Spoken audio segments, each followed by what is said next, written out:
Daf Yomi, tractate Bava Batra, page 48, top of the page with the words Vein Sarach Lomar Kasovu Moda'a Bipnei Shnayim Vein Sarach Lomar Kasovu, etc. And the prior owner does not need to say to the witnesses, write a document detailing the protest. They can write one, even absent a directive.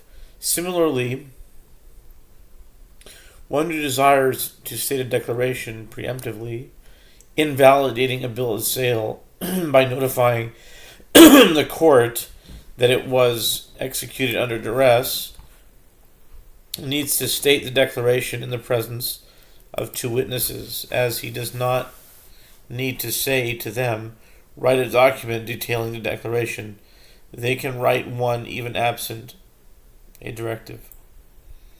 The Gemara continues with the statement of Rava, an admission of a monetary obligation needs to be stated in the presence of two witnesses.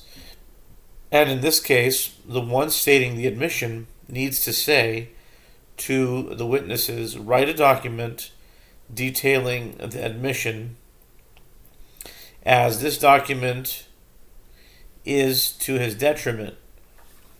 They may not write one absent a directive.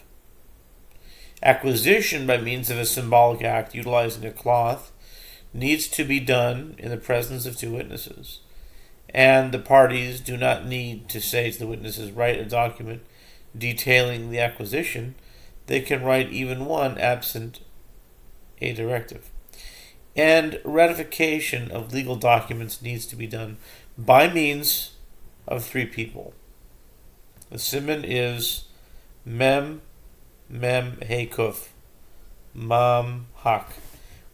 So the Gemara presents a mnemonic, the siman, for the cases that are discussed above. Mem is a protest, meaning Macha'a. Mem is a declaration, is Moda'a. Hey is admission, Hoda'a. And Kuf is Kinyan. Amar Rava. Rava now discusses the statement of Rav Nachman that he quoted. Rava said, if any part of this statement is difficult to me, this is what is difficult to me.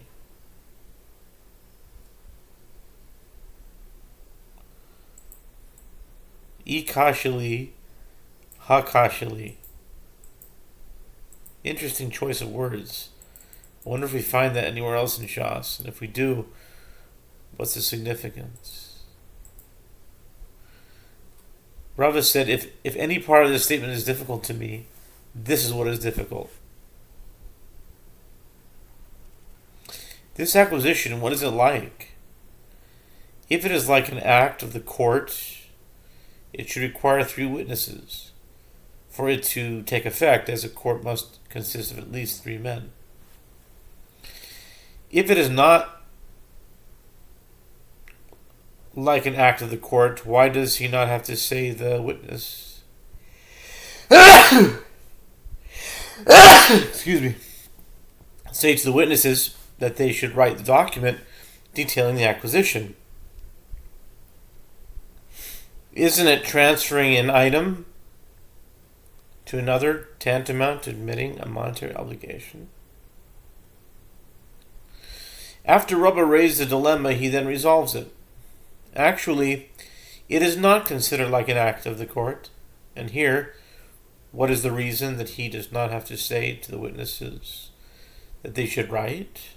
It is due to the fact that a record of an unspecified acquisition is ready to be written.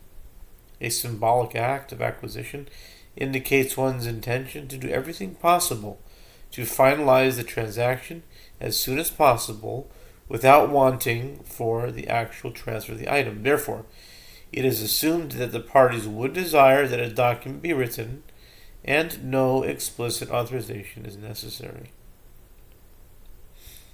The Gemara discusses the halachot of a preemptive declaration. Rabba and Rav Yosef both say, we write a preemptive declaration only concerning one who does not generally listen to and implement the judgment of the court. In such a case, there is no recourse other than to write a preemptive declaration on behalf of the seller nullifying the transaction.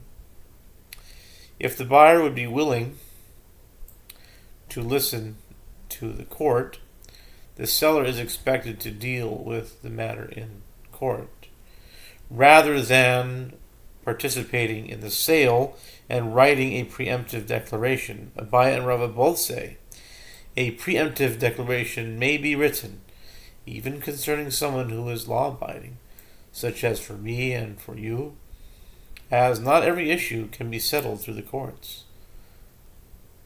The sages of Narda say any preemptive declaration, just to finish the idea, we're now in 40b, but any preemptive declaration that does not have written in the formulation, we are aware of so-and-so's duress. In other words, we are aware of the nature of the coercion that forced him to enter this arrangement against his will, is not a preemptive declaration.